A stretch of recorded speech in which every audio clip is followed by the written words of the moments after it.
الحمد للہ رب العالمین والصلاة والسلام علی رسولہ الکریم وعلی آلہ وصحبہ اجمعین اما بعد۔ عقیدہ واسطیہ میں گزشتہ ہم تقدیر پر ایمان کے مسائل مکمل پڑھ چکے ہیں۔ مختلف قسم کے سوالات اور جوابات سے الحمدللہ اس کے اندر کافی تفصیلی طور پر قرآن و سنت کے دلائل کی روشنی میں گفتگو ہوئی ہے۔ اب آج انشاءاللہ ایک اور اہم ٹاپک کی طرف ہم چلتے ہیں، وہ ہے کفر اور اہل کفر کے بارے میں، اور کبیرہ گناہ کرنے والے کا کیا حکم ہے۔ اس کے بارے میں کچھ اہم مسائل ہیں جس میں اہل سنہ والجماعہ کا کیا عقیدہ ہے اور گمراہ کن عقائد رکھنے والے لوگوں کا کیا عقیدہ ہے۔ یہ سب تفصیلات انشاءاللہ آ رہی ہیں۔ من ہم اہل القبلہ ایک سوال ہے، اس کے بعد ہم گزشتہ کلاس میں پڑھے، اس کے بعد کا آج کا سوال ہے اہل قبلہ کسے کہتے ہیں، اہل قبلہ کون ہیں؟ تو اس کا جواب یہ ہے کہ کل من یدعی الاسلام ویستقبل القبلة لقوله صلی اللہ علیہ وسلم من صلى صلاتنا واستقبل قبلتنا فهو المسلم له ما لنا وعليه ما علينا، کہ اہل قبلہ وہ شخص ہے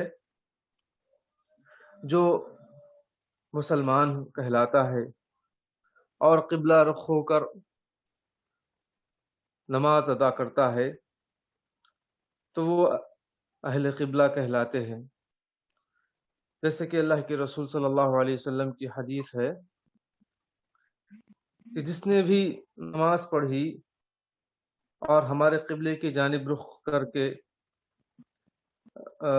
قبلہ کی طرف رخ کر کے نماز پڑھی، وہ شخص مسلمان ہے، اس کے لیے وہی کچھ ہے جو ہمارے لیے اسلام میں حقوق ہے، جو اسلام میں ہمارے لیے حقوق عائد کیے گئے ہیں، بتائے گئے ہیں، وہی حقوق اس کے لیے بھی ہیں۔ تو جو شخص 5 وقتہ نماز پڑھتا ہے، ہمارے ذبیح کو کھاتا ہے اور اسی طریقے سے وہ قبلہ رخ کر نماز پڑھتا ہے تو اس کو مسلمان کہتے ہیں، یہ اہل قبلہ ہے۔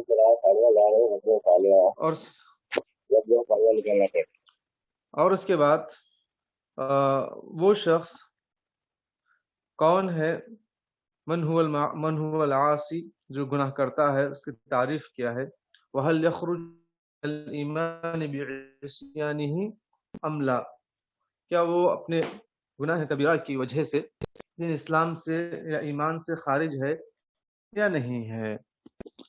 چونکہ بعض لوگ اس میں کہتے ہیں کہ جو شخص گناہ کرتا ہے، یعنی گناہ کبیرہ کا ارتکاب کرتا ہے، تو ایسا شخص یا تو بعض لوگوں کے نزدیک جیسے خوارج کے نزدیک بالکل یا وہ کافر ہے، اسلام سے نکل کر کفر میں داخل ہو چکا ہے، اور معتزلہ کے نزدیک ایسا شخص اسلام سے تو نکل چکا ہے لیکن کفر میں ابھی داخل نہیں ہوا ہے، منزلۃ المنزلتین ہے، وہ یا تو ایمان پر بھی نہیں ہے اور نہ ہی مکمل کفر میں داخل ہو چکا ہے۔ یہ ان کا عقیدہ ہے۔ تو اسی لیے یہ گناہ گار کسے کہتے ہیں اور کیا گناہ کرنے سے مکمل وہ ایمان سے خارج ہو جاتا ہے یا نہیں ہے، ایک سوال ہے۔ تو جواب یہ ہے کہ گناہ کبیرہ کسے کہتے ہیں؟ تو گناہ کبیرہ ہر اس شخص کے گناہ کو کہتے ہیں جس نے کبیرہ گناہ کا ارتکاب کیا ہے، جیسے کبیرہ گناہوں میں شراب پینا، جوا کھیلنا اور زنا کرنا، جھوٹ بولنا، یہ سب کبائر ہے۔ کل من ارتکب کبیرۃ او اصر علی صغیرۃ یسمى فاسقا، تو ایسا ہر وہ شخص جس نے گناہ کبیرہ کا ارتکاب کیا یا صغیرہ گناہوں پر اس نے اصرار کیا، یعنی بار بار صغیرہ گناہ، چھوٹے گناہ کرتا رہا، تو ایسا شخص عاصی ہے، اسی کو فاسق بھی کہتے ہیں، اور یہ ضرور گنہگار ہے لیکن دوسرے مومنوں کی طرح یہ بھی ایک مومن ہے، اس کو اس کے گناہ کبیرہ کی وجہ سے ایمان سے خارج نہیں کیا جا سکتا ہے، چونکہ اس کا حکم تو دنیا میں یہی ہے کہ وہ مکمل ایمان سے خالی تو نہیں ہے، لیکن اس کو کہا جاتا ہے مومن ناقص الایمان۔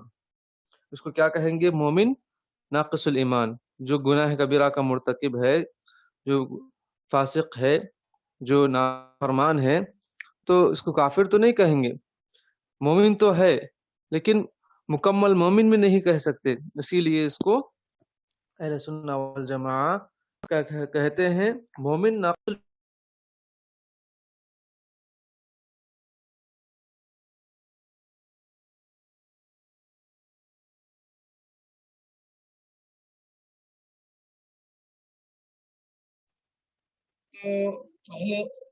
یعنی اہل سنہ والجماعہ کہتے ہیں کہ یہ شخص مومن ہے لیکن اس کا ایمان ناقص ہے، اس کے ایمان کے اندر کمی ہے، تو مومن ناقص الایمان کہتے ہیں، یا اس کو یہ بھی کہہ سکتے ہیں مومن بایمانہ فاسق بکبیرتہ، یہ اپنے ایمان کی وجہ سے مومن ہے اور اپنے کبیرہ گناہ کی وجہ سے فاسق ہے، نافرمان ہے۔ مومن بایمانہ فاسق بکبیرتہ، اور یہ بھی کہا جا سکتا ہے کہ مؤمن عاص، یہ مومن ہے لیکن گنہگار مومن ہے، گنہگار مومن۔ تو ایسا شخص جو مسلمان تو ہے، ایمان والا تو ہے، لیکن کبیرہ گناہ کا ارتکاب کیا، تو ایسے کا کیا حکم ہے؟ ایسے کا حکم یہ ہے کہ وہ اسلام میں تو، ایمان میں تو داخل ہے، اسلام سے تو نہیں نکلا ہے، لیکن اس کو کامل ایمان والا بھی نہیں کہہ سکتے، اسی لیے اس کو مومن ناقص الایمان کہتے ہیں، یہ مومن ہے اور جس کے ایمان میں نقص ہے، کمی ہے، تو لہٰذا اس میں افراط و تفرید سے بچنا چاہیے، افراط و تفرید سے بچنا چاہیے، کیونکہ بعض لوگ اس سلسلے میں بہت ہی غلو کر لیے ہیں، ایسے شخص کو ہمیشہ ہمیشہ کے لیے کافر کہہ کر جہنمی ہونے کا حکم اس پر لگا دیے ہیں، تو اسلام نے اس سے منع کیا ہے، کہا کہ وہ مومن ہے اور لیکن اس کا ایمان ناقص ہے، اس کے ایمان میں کمی ہے، وہ مؤمن ناقص الایمان۔ اس سلسلے میں اور بھی بہت سے اہم باتیں ہیں کہ اہل سنہ والجماعہ، جیسے اصل مسئلہ یہ ہے کہ اس سے پہلے جو دروس میں بات آئی ہے کہ دین اور ایمان کی تعریف کی تفصیلات سے، دین اور ایمان کی تعریف کیا ہے، تو اہل سنہ والجماعہ کے تعریف بالکل جامع اور شامل تعریف ہے، اور مرجئہ، جہمیہ، خوارج، معتزلہ کی تعریفات میں نقص ہے، کمی ہے۔ اہل سنہ والجماعہ میں یہاں پر شیخ الاسلام ابن تیمیہ رحمہ اللہ تعالیٰ بھی شامل ہیں، وہ اہل سنہ والجماعہ کا دین و ایمان کی تعریف کیا ہے ان کے نزدیک؟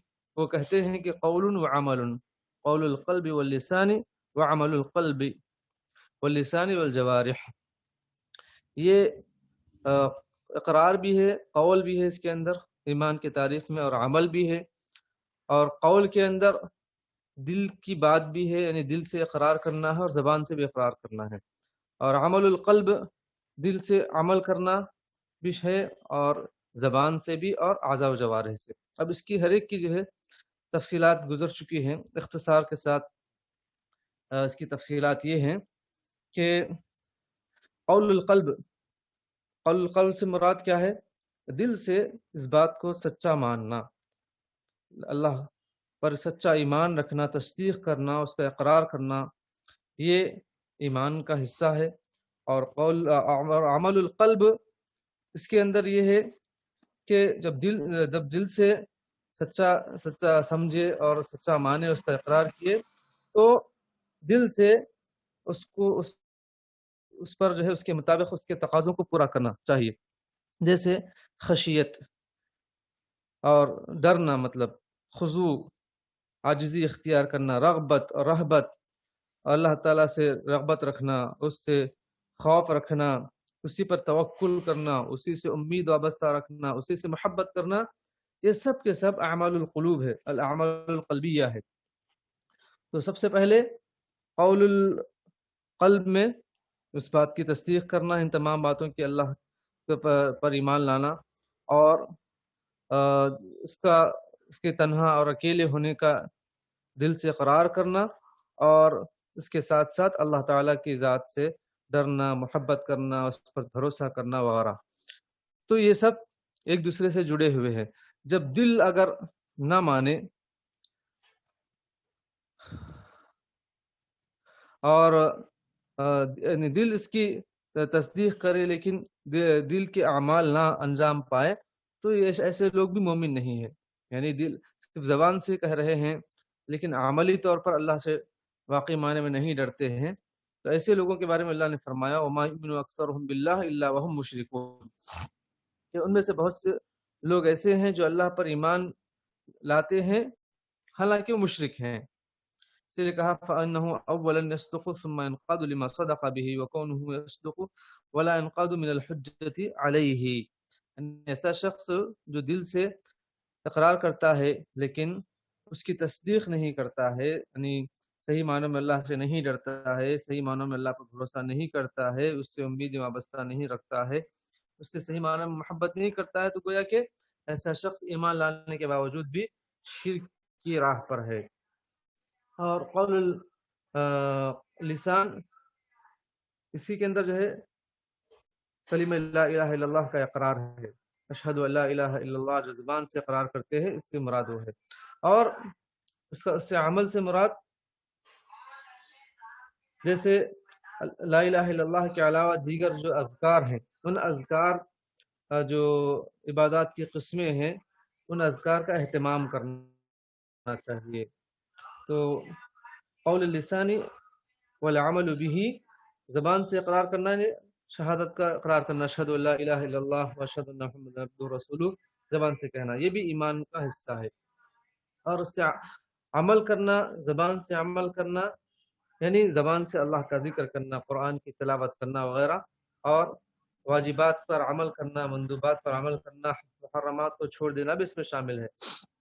تو قول لسان اور اس کا عمل کی دو قسمیں ہیں، ایک یہ ہے کہ اس کے بغیر اسلام درست نہیں ہوتا، وہ ہے کلمہ اسلام کا اقرار کرنا۔ دوسرا یہ ہے کہ اس کے واجبات اور مندوبات کا اقرار کرنا، لیکن اس سے ایمان کی صحت میں کوئی فرق نہیں آتا ہے۔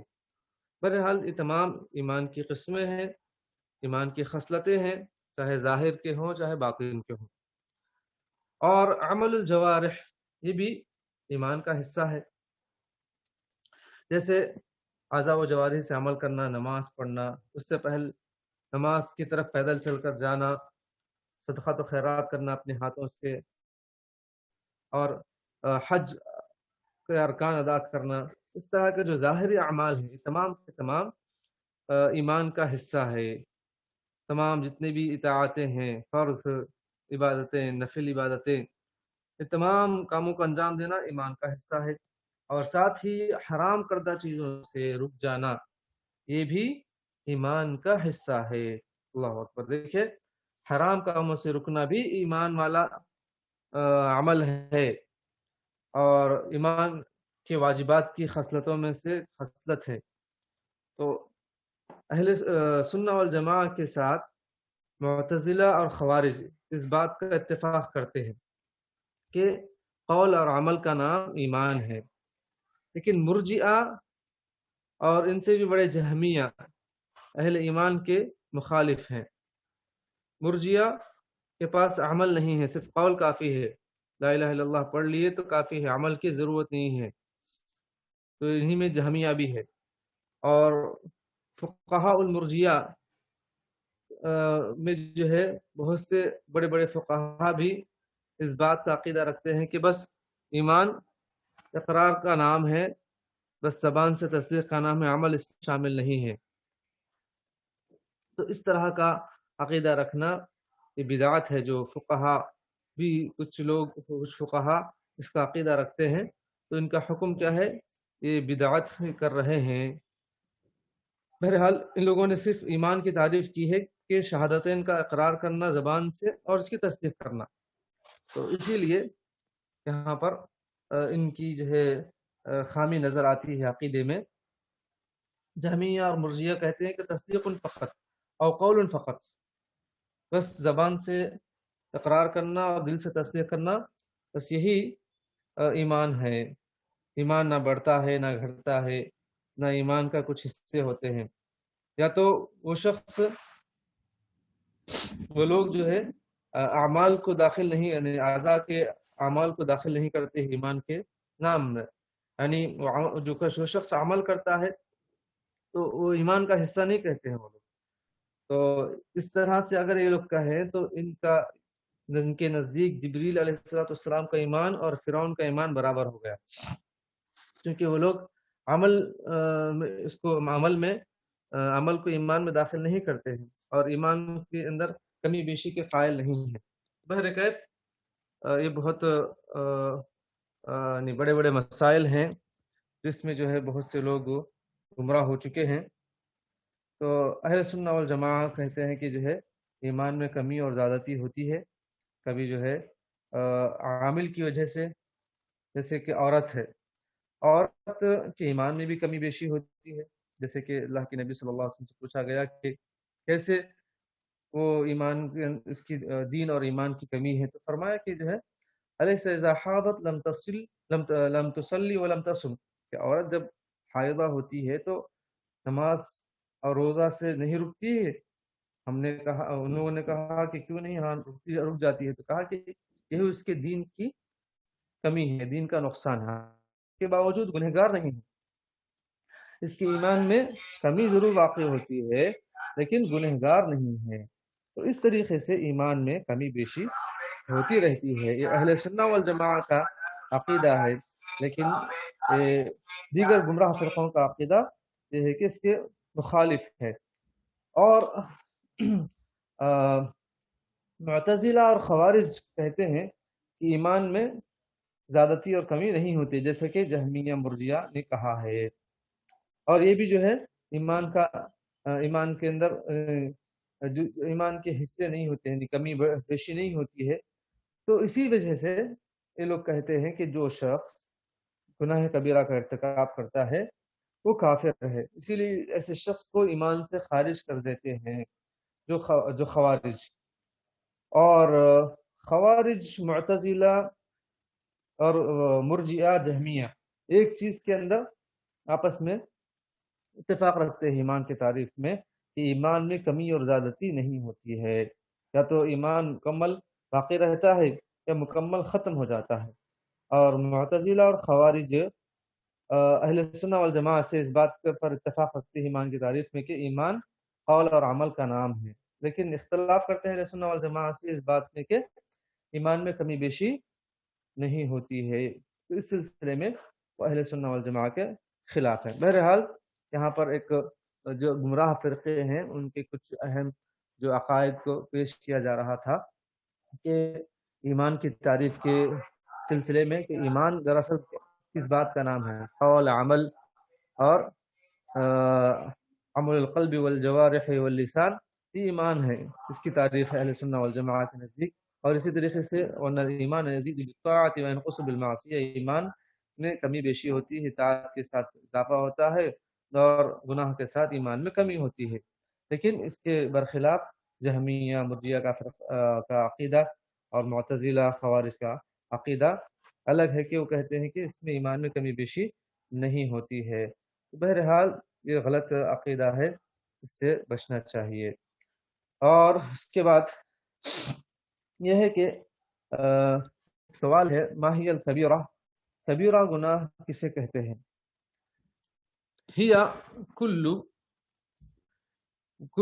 كل ما فيه حد في الدنيا أو وعيد في الآخرة أو ترتب عليه لعنة أو غضب أو نفي إيمان وقال ناظم الكبائر فما فيه حد في الدنيا يا في الدنا أو تبعد بأخرى فسم كبرى على نص أحمد وزاد حفيد المجد أو جاء وعيده بنفي الإيمان وطرد لمبعدی. تو یہ کبیرہ کی تعریف ہے اشعار کے روشنی میں. تو کبیرہ گناہ کسے کہتے ہیں؟ تو کبیرہ گناہ ایسا کہتے ہیں کہ ہر وہ گناہ جس پر حد لگائی گئی ہو یا جس پر حد لگائی جائے وہ کبیرہ گناہ ہے. جیسے کہ کوئی شخص چوری کرتا ہے، مرد ہو یا عورت ہو، اس کے ہاتھ کاٹ دیے جاتے ہیں، تو یہ گناہ کبیرہ ہے. کیسا پہچانیں گے؟ اس کے اندر حد آئی ہے. اور اسی طریقے سے جو گناہ جیسے زنا ہے، زنا پر بھی حد ہے. اگر غیر شادی شدہ ہے، مرد یا عورت ہے، تو اس پر 80 کوڑے لگائے جائیں گے. اگر شادی شدہ مرد یا شادی شدہ عورت ہے تو ان کو رجم کیا جائے گا، پتھروں سے مار کر سنسار کر دیا جائے گا. تو یہ کبیرہ گناہ ہے. اور اس کے ساتھ ساتھ کبیرہ گناہ کی تعریف یہ بھی ہے کہ ایسا گناہ جس پر آخرت میں وعید نازل ہوئی ہو، یعنی اس گناہ کی وجہ سے آخرت میں سزا سنائی گئی ہو، تو وہ بھی کبیرہ گناہ ہے. یا ایسا گناہ جس پر لعنت اور جس پر غضب نازل ہوا ہو، جیسے قتل ہے. اللہ تعالیٰ نے فرمایا وَمَن يَقْتُلْ مُؤْمِنًا مُتَعَمِّدًا فَجَزَاؤُهُ جَهَنَّمُ خَالِدًا فِيهَا وَغَضِبَ اللَّهُ عَلَيْهِ وَلَعَنَهُ وَأَعَدَّ لَهُ عَذَابًا عَظِيمًا. کہ جو کسی مسلمان مومن کو جان بوجھ کر قتل کرتا ہے تو اس کا بدلہ جہنم ہے، جس میں ہمیشہ رہے گا. اور اللہ تعالیٰ نے اس پر لعنت کی ہے اور اس سے اللہ تعالیٰ ناراض ہوا ہے. وغضب اللہ علیہ ولعنہ اعد له عذابا عظیما، اور اس کے لیے بڑا عذاب تیار کر رکھا آخرت میں. تو یہ کیا ہے؟ کبیرہ گناہ ہے جس پر لعنت ہوئی ہے، جس گناہ پر، یا پھر جس گناہ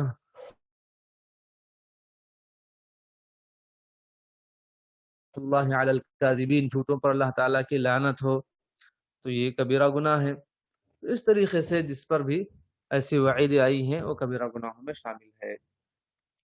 اور یا پھر یہ کہ ایمان کی نفی ہوتی ہو، ایسا گناہ جس کے کرنے پر ایمان کی نفی ہو رہی ہو، جیسے لا یشرب الخمر حین یشرب وہو مؤمن، یعنی جو شخص شراب پی رہا ہے تو حالت شراب میں وہ مومن نہیں رہتا ہے، اس کا ایمان ہٹ جاتا ہے اس سے، تو اس کے ایمان کی کمی ہے. تو حالت ایمان میں وہ شراب نہیں پی سکتا، مطلب یہ کہ ایمان اس سے اس وقت ہٹ جاتا ہے. تو جس کے اندر ایمان کی نفی کی گئی ہے تو یہ بھی کبیرہ گناہ ہے. تو کبیرہ گناہوں کی یہ 5 علامتیں ہیں، یہ کہ دنیا میں وعید نازل کی گئی ہو یا وعید سنائی گئی ہو، اور یا پھر یہ کہ آخرت میں وعید سنائی گئی ہو، دنیا میں حد بتائی گئی ہو اور آخرت میں وعید ہو، یا نمبر 3 اس گناہ پر لعنت بھیجی گئی ہو، یا اس گناہ پر جو ہے ناراضگی کا اظہار کیا گیا ہو، یا 5واں ہے کہ اس کے ایمان کی نفی کی گئی ہو، اس گناہ کے کرنے کے بعد اس شخص کے ایمان کی نفی کی گئی ہو. ایسے یعنی 5 یہاں پر علامتیں ہیں کبیرہ گناہوں کی پہچاننے میں. اس کے بعد سوال یہ ہے کہ بما استدل اہل السنة والجماعة على ما تقدم ان العاصي لا يخرج من الايمان بمعصيته، ووضح معنى قوله تعالى وان طائفتان من المؤمنين اقتتلوا الآيتين وبين ما يؤخذ منهما یا منها. اہل سنہ والجماعہ نے کس چیز سے اور کیسے دلیل پکڑی ہے کہ گناہ کبیرہ کا مرتکب دائرہ ایمان سے خارج نہیں ہوتا ہے، اور اس آیت کا کیا مطلب ہے؟ وَإِن طَائِفَتَانِ مِنَ الْمُؤْمِنِينَ اقْتَتَلُوا، وضاحت کریں. تو اس سلسلے میں اللہ تعالیٰ کے آیات قرآن کریم میں بے شمار ہیں. یہاں پر 2-3 آیات دلیل کے طور پر پیش کی جا رہی ہیں. پہلی آیت سورہ بقرہ آیت نمبر 178 ہے. اللہ تعالیٰ نے فرمایا فَمَنْ عُفِيَ لَهُ مِنْ أَخِيهِ شَيْءٌ فَاتِّبَاعٌ بِالْمَعْرُوفِ، بس جس کسی کو اس کے بھائی کی طرف سے کچھ معافی دے دی جائے تو اسے بھلائی کی اتباع کرنی چاہیے۔ تو یہاں پر ایمان کی نفی نہیں کی گئی ہے۔ سماہ اخاہ مع وجود القتل، اس نے اپنے مسلمان بھائی کو قتل کیا، تو فمن عفی لہ من اخیہ شیء، پس جس کسی کو اس کے بھائی کی طرف سے کچھ معافی دے دی جائے، یعنی اگر سمجھو کہ کسی مسلمان نے دوسرے مسلمان کو قتل کر دیا تو مقتول کے وارثین نے قاتل کو معاف کر دیا، یعنی اپنے بھائی کو معاف کر دیا، تو بھلائی کی اتباع کرنی چاہیے، یعنی جو اس کے بعد جو قصاص اگر کو معاف کر دیا جائے تو فدیہ دے کر جو ہے چھٹکارا پا لے۔ یہاں پر قتل کرنے کے باوجود بھی جو کبیرہ گناہ ہے، مسلمان یا مومن بھائی کہا گیا ہے، تو ایمان سے اس کو خارج نہیں کیا گیا ہے۔ وجعل الاخوۃ الایمانیۃ بینہما، ایمانی بھائی چارگی کو ان دونوں میں برقرار رکھا گیا ہے۔ اور اسی طریقے سے ایک دوسری آیت ہے وَإِن طَائِفَتَانِ مِنَ الْمُؤْمِنِينَ اقْتَتَلُوا فَأَصْلِحُوا بَيْنَهُمَا، سورہ حجرات آیت نمبر 9 ہے۔ اور اگر مسلمانوں کی دو جماعتیں آپس میں لڑ پڑے تو ان میں صلح کرا دیا کرو۔ یہاں پر لڑائی جھگڑا کرنا، اختلاف کرنا، قتال کرنا کبیرہ گناہ ہے، اس کے باوجود بھی کہا گیا کہ وَإِن طَائِفَتَانِ مِنَ الْمُؤْمِنِينَ اقْتَتَلُوا، کہ یہاں پر آپس میں اختلاف اور لڑائی جھگڑوں کے باوجود بھی ان کو بھائی کہا گیا، مومن بھائی کہا گیا۔ مومنوں میں سے اگر دو جماعتوں آپس میں لڑ پڑے تو یا ایمان سے یہاں پر خارج نہیں کیا گیا۔ فدل علی ان الاخوۃ الایمانیۃ ثابتۃ مع وجود المعاصی، گناہ کے باوجود بھی یہاں پر ایمانی بھائی چارگی کو باقی رکھا گیا ہے۔ تو ان دو آیتوں سے خوارج، معتزلہ، جہمیہ، مرجیہ وغیرہ کے باطل اور گمراہ کن عقائد جو کبیرہ گناہوں کے مرتکب کے بارے میں ہے، اس کی گمراہی یا ان کی گمراہی واضح ہو جاتی ہے۔ اور اسی طریقے سے ایک اور آیت بھی ہے، اللہ تعالیٰ نے فرمایا انما المؤمنون الذين اذا ذكر الله وجلت قلوبهم، تو اہل ایمان تو وہ ہے جب ان کے سامنے اللہ کا ذکر ہوتا ہے تو ان کے دل ڈر جاتے ہیں۔ اور یہ کہیں کہ یہ جو آیت ہے، یہ آیت دلیل ہے خوارج کے دلیلوں میں سے ہے، کیونکہ وہ لوگ کہتے ہیں کہ جیسے کہ اللہ نے فرمایا مومن تو وہ ہے جب اللہ کا ذکر کیا جاتا ہے تو ڈر جاتے ہیں، لیکن یہاں پر جو گناہ گار ہے، گناہ کرتا ہے، تو اللہ کا ذکر ہوتا ہے، اس کو نصیحت کی جاتی ہے، تب بھی وہ گناہ سے باز نہیں آتا، اللہ سے نہیں ڈرتا ہے، ان کے دل نہیں کانپتے ہیں۔ اسی لیے وہ کہتے ہیں کہ جو شخص گناہ کبیرہ کرتا ہے تو گویا کہ وہ کافر ہے، کیونکہ کافر ہی اللہ سے نہیں ڈرتے ہیں۔ تو اس طریقے سے ان کی دلیل ہے۔ تو ان پر رد یہ ہے کہ انه كان في زمن النبي صلی اللہ علیہ وسلم من صدر عنه منه معاص من الزنا والسرقه والسكر وغير ذلك، وثبتت لهم احکام الاسلام من توريثهم ودفنهم مع المسلمين ومن الصلاة عليهم وغير ذلك ولم يكونوا كفارا۔ اگر ہم نبی صلی اللہ علیہ وسلم کی زندگی دیکھتے ہیں، آپ صلی اللہ علیہ وسلم کے دور میں بہت سے لوگوں سے گناہ صادر ہوئے ہیں، کسی سے زنا کا گناہ صادر ہوا، کسی نے چوری کی، کسی نے نشہ کیا، ایسے بہت سے اور بھی لوگوں سے گناہ ثابت ہوئے۔ اس کے باوجود بھی ایسے لوگوں کو دین اسلام سے خارج نہیں کیا گیا، بلکہ ان کے انتقال کے بعد ان کو آپس میں وارث بنایا گیا اور ان کو مسلمانوں کے قبرستان میں دفنایا گیا، اور اس سے پہلے ان پر نماز جنازہ پڑھی گئی، تو ایسے لوگوں کو کافر نہیں کہا گیا۔ بہرکیف جو خوارج جو گمراہ فرقے ہیں، تو ان کی وہ لوگ بھی قرآن کی آیت سے ہی دلیل لیتے ہیں، تو ان کی اس دلیل کا یہ جواب ہے، جیسے انما المؤمنون الذین اذا ذکر اللہ وجلت قلوبہم، سورہ انفال کی ابتدائی آیات ہیں یہ۔ تو یہ کہیں کہ نبی صلی اللہ علیہ وسلم کے زمانے میں بھی ایسے بہت سے گنہگار تھے جن کو سزا تو دی گئی، لیکن اس کے بعد مسلمانوں جیسا ہی ان کے ساتھ سلوک کیا گیا، کفار کے جیسا سلوک نہیں کیا گیا. اس سے صاف ظاہر ہے کہ ایسا شخص کافر نہیں ہے، ایسا شخص کافر نہیں ہے، بلکہ عصاۃ الموحدین ہیں، یعنی موحدین میں گنہگار موحد ہیں. تو اس طریقے سے ان کا یہ جواب ہے. اور ایک اور آیت ہے، اللہ نے فرمایا یا ایھا الذین آمنوا لا تتخذوا عدوی وعدوکم اولیاء تلقون الیہم بالمودۃ، اے وہ لوگوں جو ایمان لائے ہو میرے اور خود اپنے دشمنوں کو اپنا دوست نہ بناؤ، تم تو دوستی سے ان کی طرف پیغام بھیجتے ہو.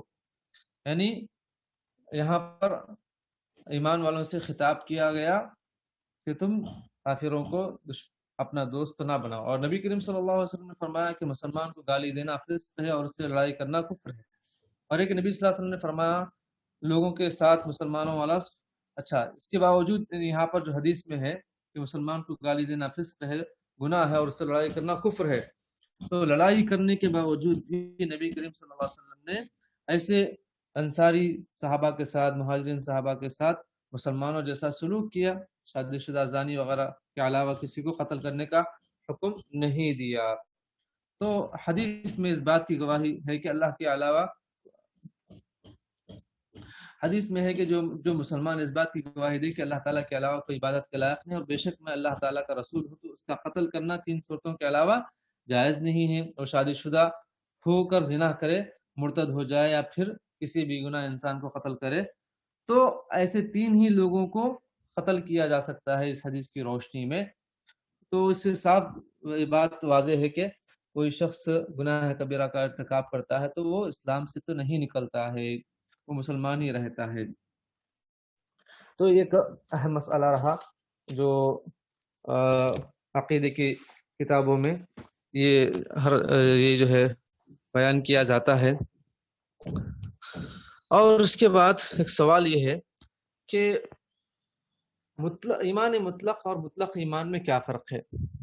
ایک ہے ایمان مطلق اور ایک ہے مطلق ایمان، ان دونوں میں کیا فرق ہے اور اس کی دلیل کیا ہے؟ یعنی ایمان مطلق کس کے لیے ہے، اس کا معنی کیا ہے، اور مطلق ایمان یہ کس کے لیے کہیں گے اور اس کا کیا معنی ہے، اور جو بھی کہہ رہے ہیں اس کی کیا دلیل ہے. اب یہاں پر یہ دیکھیں کہ پہلے ایمان مطلق کا مطلب کیا ہے. اس سے مراد وہ ایمان ہے جو نافرمانی، فسق و فجور اور نقائص سے پاک ہو، جسے ایمان کامل بھی کہا جاتا ہے. ایمان مطلق یا ایمان کامل ایسا ایمان جس کے اندر کوئی گناہ نہ ہو، کوئی اللہ کی نافرمانی نہ ہو، اس ایمان کا حامل تمام واجبات کا اہتمام کرتا ہو، یعنی ایسا شخص تمام فرائض کو انجام دیتا ہو اور حرام چیزوں سے مکمل دور رہتا ہو. تو یہ ایسے شخص کے ایمان کو ایمان مطلق کہتے ہیں یا ایمان کامل مومن کہتے ہیں. اور مطلق ایمان یعنی اس کے برعکس، اس کو الٹا کر دیں، ایمان مطلق کو مطلق ایمان. تو مطلق ایمان سے مراد وہ ایمان ہے جس کے ساتھ واجبات کا ترک بھی ہو اور محرمات کا ارتکاب بھی ہو. یعنی جیسے عموماً جو عام مسلمان ہیں، ہم جیسے مسلمان ایمان بھی رکھتے ہیں اور جھوٹ بھی بولتے ہیں، چوری بھی کرتے ہیں اور دیگر گناہیں بھی کرتے ہیں، اللہ کی پناہ مانگتے ہیں ہم. تو ایسے گناہ ہو رہے ہیں ہم سے، تو یہ کیا ہے؟ ایمان مطلق نہیں ہے ہمارے اندر، بلکہ ایمان میں ہمارے کمی ہے. جو کوئی معصیت کا ارتکاب کرے اور واجبات کا ترک کرے، محرمات کا ارتکاب کرے، تو ایسے شخص کے ایمان کو مطلق ایمان کہتے ہیں. جیسا کہ قتل، زنا، لواطت، شراب نوشی، اس کو نہ ہی تو کافر کہا جا سکتا ہے ایسے کرنے والے کو، اور نہ ہی اس کو ایمان مطلق کہہ سکتے ہیں. اور ایسے شخص کو کافر بھی نہیں کہہ سکتے ہیں اور ایسے شخص کو کامل ایمان والا بھی نہیں کہہ سکتے، اور نہ ہی وہ اس بات کا مستحق ہے کہ مطلق طور پر اس کو مومن کہا جائے.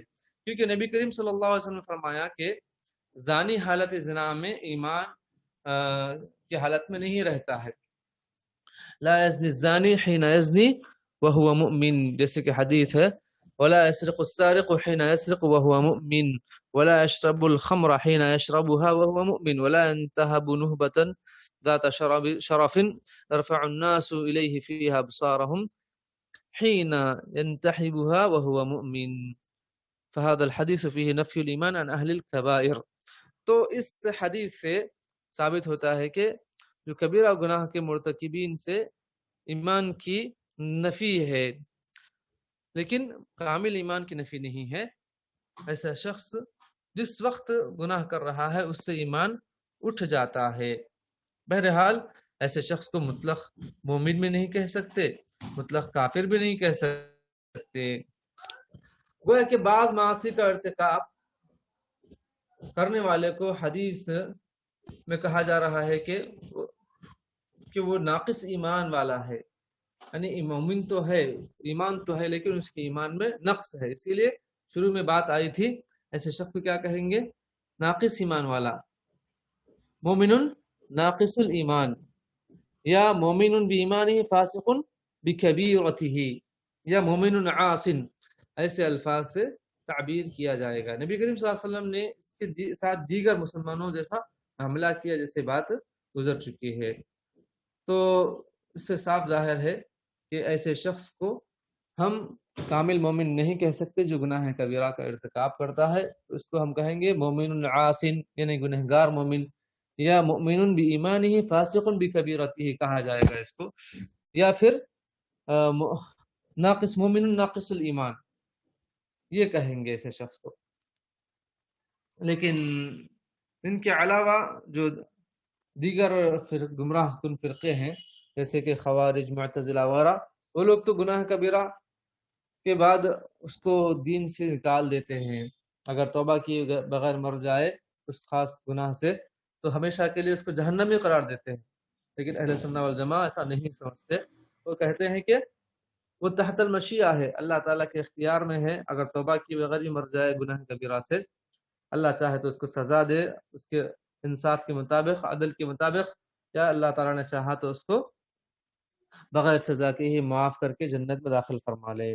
یہ اللہ تعالیٰ کا اختیار ہے. اللہ تعالیٰ کی ذات سے ہم اچھی امید رکھتے ہیں، اللہ ہمارے گناہوں کو معاف فرمائے، آمین. تو یہاں تک ایک اہم بحث تھی کہ کس کو گناہ کبیرہ کے مرتکب کو ہم کیا کہیں گے، کہ مکمل کامل ایمان والا کہیں گے یا پھر ایمان ناقص الایمان کہیں گے. تو معلوم ہوا کہ شخص ناقص الایمان والا ہے جس کے ایمان میں کمی ہے. اس کے بعد ایک اور اہم بحث شروع ہو رہی ہے، صحابہ کرام کے متعلق ہمارا ایمان کیسے ہونا چاہیے.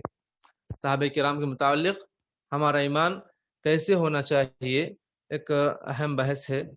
تو لیکن وقت اس بات کی اجازت نہیں دیتا کہ ہم اس ٹاپک کو مزید آگے بڑھائیں. اس مرتبہ انشاءاللہ آئندہ درس میں صحابہ کرام کے متعلق ایک مسلمان کا کیا عقیدہ ہونا چاہیے اس کی انشاءاللہ تفصیلات پیش کی جائیں گی.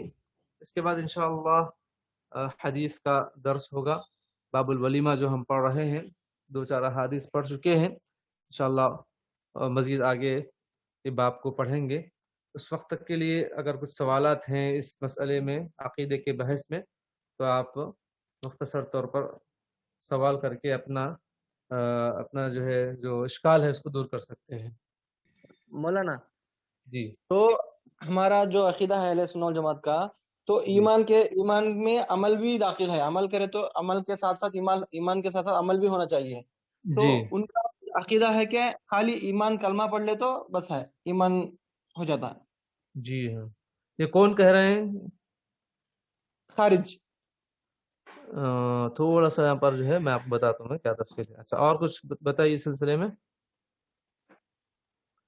یہی چیز ہے نا؟ ہاں مولانا. اچھا، اس میں کیا ہے، اہل سنہ والجماعہ کے نزدیک جو ہے الایمان قول و عمل، اور کیا ہے، ایمان قول و عمل کا نام ہے، اور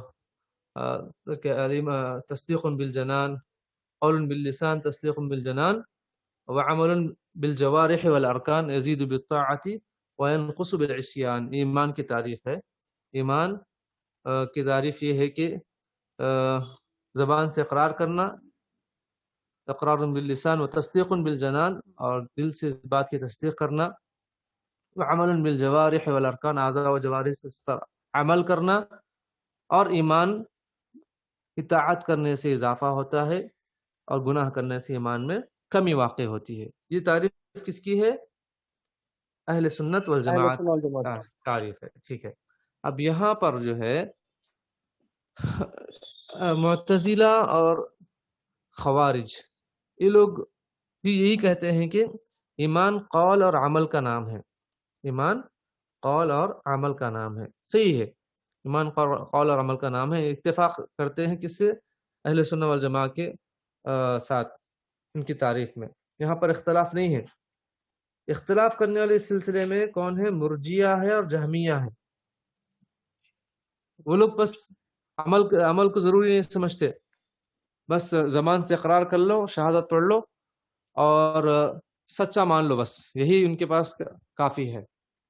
بات سمجھ میں آ رہی؟ ہاں مولانا. وہ لوگ کہتے ہیں کہ جو جیسے آپ جو بتائیں نا معتزلہ خوارج نہیں ہے، وہ کیا ہے؟ مرجیہ اور جہمیہ ہے. ہاں ارجاء یعنی امید رکھتے ہیں، بس یعنی بس اقرار کر لینا اور سچا مان لینا کافی سمجھتے ہیں. عمل ان کے نزدیک ضروری نہیں ہے. اگر وہ شخص جو ہے یعنی زنا بھی کر رہا ہے، چوری بھی کر رہا ہے، کچھ بھی کر رہا ہے، لیکن اس کے دل میں تصدیق ہے، زبان سے اقرار کیا ہے، تو بس لا يضر مع الایمان معصیۃ کہتے ہیں. ایمان ہے اس کے ساتھ تو کوئی گناہ اس کو نقصان نہیں پہنچاتا. یہ ان کے مرجیہ اور جہمیہ کے پاس ہے. تو یہ اختلاف کر رہے ہیں کس سے؟ اہل سنت والجماعت سے، کہ ایمان عمل کا نام نہیں ہے کہتے ہیں. بس ایمان صرف زبان سے اقرار، دل سے تصدیق کا نام ہے. لیکن اہل سنت والجماعت اور ساتھ معتزلہ اور خوارج کہتے ہیں کہ نہیں، ایمان قول اور عمل دونوں کا نام ہے. عمل بھی کرنا ضروری ہے، نماز بھی پڑھنا، روزے رکھنا اور اس طریقے سے بڑے بڑے گناہوں سے بچنا بھی ضروری ہے. لیکن مرجیہ اور جہمیہ کے پاس نہیں ہے. بس ایمان لا لو اور جو چاہے کرو، یہ ہے ان کے پاس. اور مرجیہ، جہمیہ، معتزلہ، خوارج، یہ تمام کے تمام جو ہے اہل سنت والجماعت سے اس بات سے اختلاف کرتے ہیں کہ ایمان میں اضافہ نہیں ہوتا ہے، ایمان میں اضافہ نہیں ہوتا ہے اور ایمان میں کمی بھی واقع نہیں ہوتی ہے. یہ اہل سنت والجماعت سے اختلاف کرتے ہیں. اہل سنت والجماعت کہتے ہیں یزید بالطاعت وینقص بالعصیان، ایمان اضافہ بھی ہوتا ہے ایمان میں گناہ نیکی کرنے سے، اطاعت کرنے سے، اور گناہ کرنے سے ایمان میں کمی واقع ہوتی ہے. جیسے کہ اب ایک چھوٹی مثال حدیث کی روشنی میں دی گئی تھی کہ ایک عورت ہے، وہ حالت ایام میں وہ نماز نہیں پڑھ سکتی، روزہ نہیں رکھ سکتی، تو اس کے ایمان اور وہ مردوں کے ایمان سے جو ہے کم ہو جاتا ہے. کہ وہ شخص نماز پڑھتا ہے، پورے اوقات کے پورے روزے رکھ سکتا ہے، تو اس کے ایمان اور اس کے ایمان میں فرق ہے. چونکہ حالانکہ گناہ گار تو نہیں ہے، فطری طور پر یہ سب چیزیں ہیں، لیکن پھر بھی کیا ہے، اس سے ثابت ہوتا ہے کہ ایمان میں کمی بیشی ہوتی رہتی ہے. تو غرض یہ کہ اس بات میں اہل سنت والجماعت سے معتزلہ، جہمیہ وغیرہ نے اختلاف کیا ہے. اب یہاں پر معتزلہ اور خوارج کبیرہ گناہ کے مرتکب کے بارے میں ان کا کچھ عقیدہ ہے. ان کا عقیدہ یہ ہے کہ جو مرتکب کبیرہ ہے، خوارج کہتے ہیں کہ اگر وہ کبیرہ گناہ کا ارتکاب کر لیا تو وہ اسلام سے نکل کر کفر میں داخل ہو گیا اور اسی حالت میں مر گیا تو ہمیشہ ہمیشہ کے لیے جہنم میں داخل ہو جائے گا. معتزلہ کہتے ہیں کہ وہ ایمان سے تو نکل گیا لیکن کفر میں ابھی داخل نہیں ہوا، اسی لیے ان کا عقیدہ ہے ہوا منزلۃ بین المنزلتین، وہ دونوں منزلوں کے درمیان اٹکا ہوا ہے، نہ جنت میں نہ جہنم میں بلکہ بیچ میں اٹکا ہوا ہے. البتہ وہ توبہ کی بغیر مر جائے تو وہ سیدھا جہنم میں چلا جائے گا. یہ خوارج سے اتفاق کرتے ہیں اس بات میں. تو اس طریقے سے چھوٹا سا ان کا بھی آپس میں اختلاف ہے، اور پھر کسی چیز میں انجام میں دونوں اتفاق کرتے ہیں. لیکن مرجیہ ان کے نزدیک کیا ہے، بس زبان سے اقرار کر لو، دل سے تصدیق کر لو، کافی ہے، عمل نہیں ہے. تو بھی چلے گا، کوئی نقصان نہیں ہے، گناہ کرنے سے کوئی نقصان نہیں ہے۔ تو یہ ایمان کی تعریفات ہیں، ایمان کی تعریف میں اختلاف ہے۔ تو ایسا شخص کے بارے میں ہم کیا حکم لگائیں گے؟ اہل سنہ والجماعہ کے پاس کیا حکم ہے جو گناہ کرتا ہے، گناہ کبیرہ کا ارتکاب کرتا ہے؟ کیا مکمل اس کو کامل ایمان والا کہیں گے؟